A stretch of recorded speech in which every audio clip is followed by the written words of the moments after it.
Hi everyone, today we're going to be doing a quick tutorial on how to make a NERO Canada safe speed bat style boffer weapon. There's a few different things that you're going to need to put one of these together. Materials can vary, these are just my preferred materials for the style of construction I use. The core of this is what is quickly known as a graphite core. It's actually an epoxy resin wound tube. These are available from several different websites online and will be the most expensive part of this build. They usually only run about $10 or so, but shipping can quickly go up to 40 or 50 bucks even if you're only ordering one. So I do advise that if you are ordering them, to try and get in with some friends on a large package order. Next, you're going to need some high quality hockey tape. I usually advise anything you can get from Home Hardware or Canadian Tire as opposed to Dollarama, which tends to fall apart pretty quickly. Rope for a handle if you decide to have a round rope handle. You're going to need 2 pairs of tights. You can get these from Dollarama as well for only a few dollars. The thing that you need to make sure with on these is that they are the closed toe ones. If you buy them without the toe, you can still use them. The construction just gets a little bit more difficult. Scissors, pool noodle, which I have already cut to my preferred diameter for a blade, and 2 stress balls from Dollarama as well. I've already cut one of these in half. These are going to be making up the thrusting tip portion of our weapon. The first thing you're going to want to do is to put a handle on your weapon if you decide to use one. This is because everything else will go on over top of it, and trying to wind rope around it afterwards becomes a little bit more difficult. So for my weapons, I usually just like to do a tight wrap of my rope around the handle, making sure that it is firmly pressed up against the last layer, and just going all the way up to the top of the handle. The next thing you will want to do is just use a little bit of hockey tape to make sure that your rope is securely attached to both ends of your handle.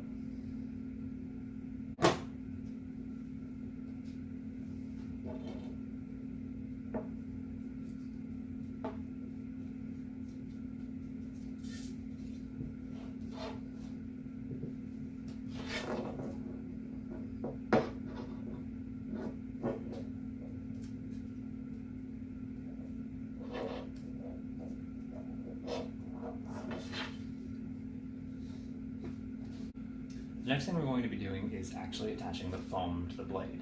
So the way that these weapons are constructed is referred to as a free-floating style of blade, which means that the foam itself is not firmly attached to the core. This has its advantages and disadvantages. Disadvantages being that the foam tends to wear down a little bit quicker than it would if you were to cut down the foam and stretch it around the core. The advantage being, I find at least, is weight. From the lack of tape, and they don't split quite as easily. I've had some issues with the stretched foam splitting on the opposite side of where the cut is on specific strikes, and it's just my preferred method of construction. So you're going to take a few lengths of hockey tape and just press them up to get a little bit of the adhesive side onto the core, and then wrap it around back on itself until you run out of tape. These are going to act as brackets that keep the blade relatively attached to the core, though you will still feel and hear a fair bit of rattle when you are using your weapon.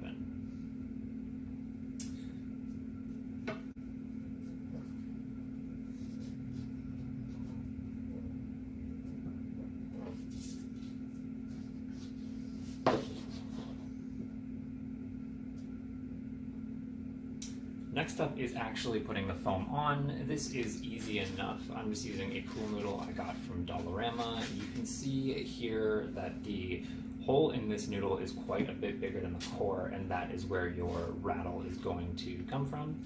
But we will be going over how to make sure that the foam has no chance of sliding off fairly shortly. So you're just going to slide the foam over on. You're going to get a pretty terrible noise as it's going on. And just give it a little bit of a squeeze up to the length of the blade to make sure that the foam is attached to the tape that is on there, and you can already see it will not move even without the help of any tape at the bottom.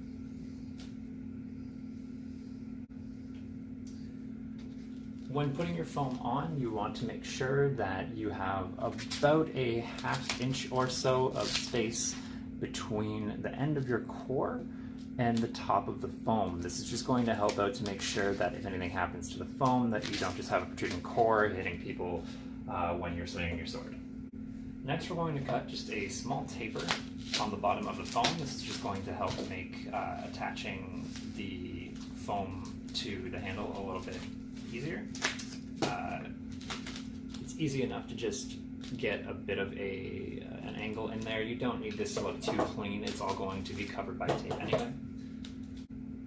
For actually making sure that your foam doesn't come off the blade, we're just going to use a few pieces of hockey tape, which you're going to press down firmly onto the foam and then down onto the handle, making sure that it's just nice and flush.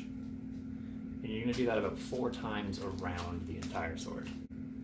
Next, we're going to take a longer piece of tape and just run it along the top of your taper here, making sure that all of the other pieces of tape are just firmly held down by it. Then you're going to do the same with a smaller piece of tape at the bottom, just at the top of the handle. This is going to pretty much guarantee that no matter how hard you pull on this, it is absolutely not coming off the blade. Next up, we're going to be attaching our thrusting tip. So for the thrusting tip, I like to use the stress balls from Dollarama. I find them to be a little bit more resilient than open cell, or the block of open cell foam, and they're much easier to rebuild with. Before we get to that, what you're going to want to do is just cut a small ring of foam that we're going to use for some scraps out of another piece of foam noodle, and just cut a small triangle like so. This is just going to go into the top of your rep, just to make sure that should anything go wrong, there's just an extra layer of protection between the core and whoever you happen to be hitting. And a piece of hockey tape over top of that will compress it in and make sure it's securely in there. With the core of the weapon capped, the next step is actually attaching the thrusting tip. So you're just going to put a small piece of doubled over tape onto the end of the weapon, and grab your 1/2 of a stress ball and just firmly push that down on top. It's not going to hold it on too well, so what you're going to want to do afterwards is just grab another couple pieces of hockey tape and make an X over the top.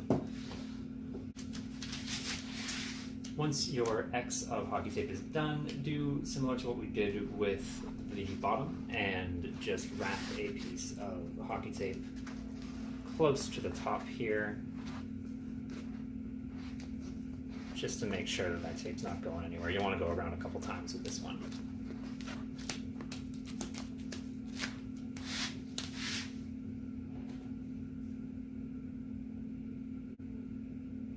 Next up is actually putting the socks on. This is easy enough. You're just going to want to pop one of your 2 socks open.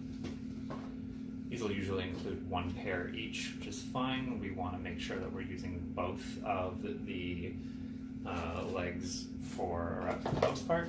Otherwise, they're a little bit too sheer and the foam will show through. You can get higher quality ones from Walmart or Giant Tiger, but if Dollarama is all you have around you, 2 of them will do just fine. So this is just as easy as rolling up the sock a little bit and placing it over the full length of the Boffer weapon.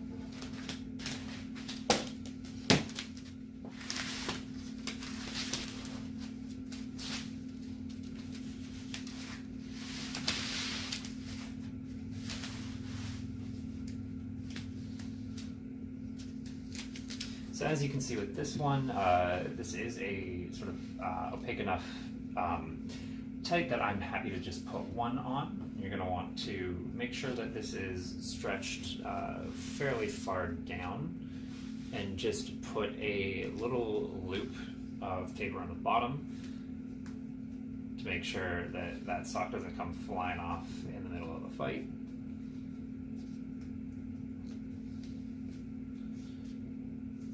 And then just use your scissors to trim off this extra sock at the bottom here.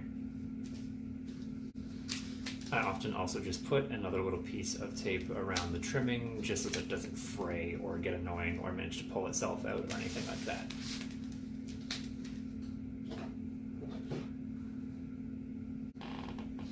Next and finally, we're just going to be attaching a quick waylay tip to the bottom of our weapon. Now, for NERO Canada rules, these aren't actually used to waylay, it's just sort of a grandfathered in term. This is mostly so that if you hit anyone with your backswing, you're not just stabbing them with a foam core or a graphite core. So we're going to do pretty much the same thing we did for the blade here, but in a slightly smaller version as a little cap to the bottom here. You're just going to take a small piece of tape and make the same kind of bracket that we did along the blade on the bottom, just to give this a little bit of something to stick to during the construction process. And just squeeze that on there. After that, we are going to grab another small piece of foam that you can cut off any of your rings, slide that on the inside of your rep, and just put a piece of tape over that to keep it secure. Take another piece of hockey tape, give it the same double-sided that we did for the thrusting tip, and place it on top, and place your waylay tip on the bottom and make the same X that you did with the thrusting tip on the top. Now, because of the habit I have of wielding a weapon from sort of the lowest possible point, I like to try to put a little bit more structure into these than I do on the waylay tips. So I'm just going to grab another 2 pieces of hockey tape and just run those down along the sides here to give it a little bit more of an attachment to down to the core. And then similarly with the top, just a small piece around the edge here just to make sure that none of that tape slides out of place.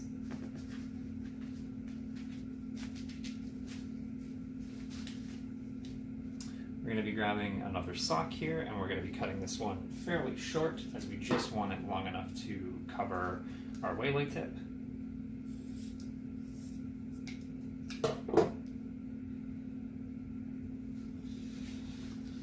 Slide it over the bottom, and just like on top, just give it a quick one around, piece of tape to keep that in place. And if you'd like to go over just the end of the trimmings there, just put another piece around bottom. And with that, there you go. You have a NERO Canada speed bat style legal Boffer weapon.